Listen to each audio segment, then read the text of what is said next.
একটি রাজনৈতিক দলের একটি কর্মী সভার মধ্যে পুলিশ কর্মকর্তা পোশাক পরে বক্তৃতা করছে।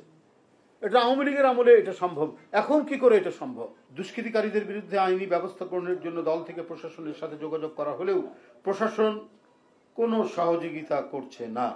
অন্তর্বর্তীকালীন সরকার ক্ষমতাসীন হওয়ার পর থেকে এখন পর্যন্ত পুলিশ প্রশাসন খুব একটা সক্রিয় হয়নি, বরং কোনো কোনো ক্ষেত্রে কেউ কেউ উদ্দেশ্য প্রণোদিতভাবে কলকাঠি নাড়ছেন বলে স্পষ্টত প্রতীয়মান হয়। এরকম পরিস্থিতি চলতে থাকলে সমাজ, সংস্কৃতি, সভ্য আচরণ বিপন্ন হয়ে পড়বে। প্রশাসনিক এই নিষ্ক্রিয়তার কারণে জনগণের এখন জীবন মরণের প্রশ্ন।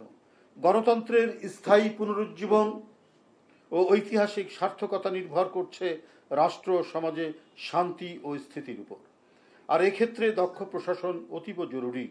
কিন্তু আওয়ামী আমলের কালো টাকা ও তাদের দোসরদের আন্ডারগ্রাউন্ড তৎপরতার কারণে দুষ্কৃতিকারীরা আশকারা পাচ্ছে এবং সমাজে নৈরাজ্য তৈরির সম্ভাবনা সৃষ্টির আলামত দেখা যাচ্ছে, যেটার আমরা ঘোর বিরোধী। আমরা বারবার এই বিষয়গুলি তুলে ধরেছি আপনাদের মাধ্যমে, কিন্তু প্রশাসন এ ব্যাপারে শক্ত ভূমিকা রাখবে, তারা সেটি রাখছে না। এই ধরি মাছ না ছুঁই পানির মতো তাদের আচরণ।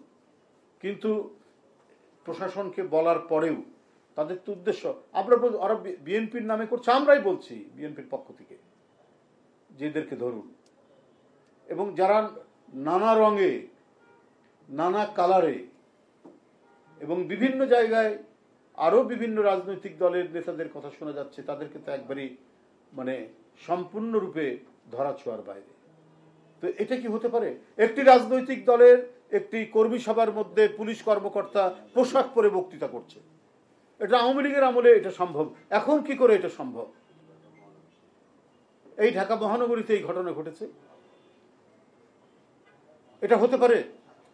একটা পুলিশ অফিসার, একজন প্রশাসনিক কর্মকর্তা, সে ছাত্র জীবনে যে কোনো ছাত্র সংগঠন করতে পারে, তার রাজনৈতিক আদর্শ থাকতে পারে, কিন্তু তার কর্তব্য বাস্তবায়নের সময়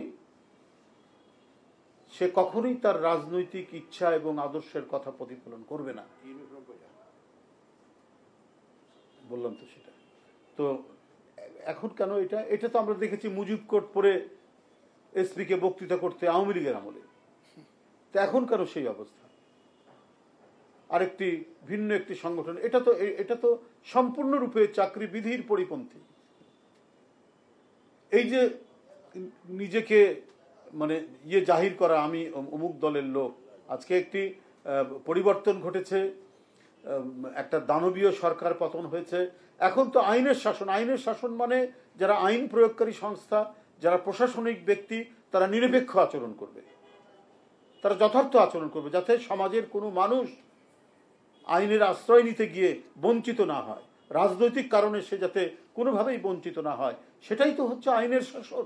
সেটা না নিয়ে ইউনিফর্ম পরা পুলিশ যদি একটি রাজনৈতিক দলের কর্মী সভায় বক্তৃতা করে, তো এটা তো বিপজ্জনক। এটাই তো নৈরাজ্য ধেয়ে আসার সম্ভাবনা রয়েছে।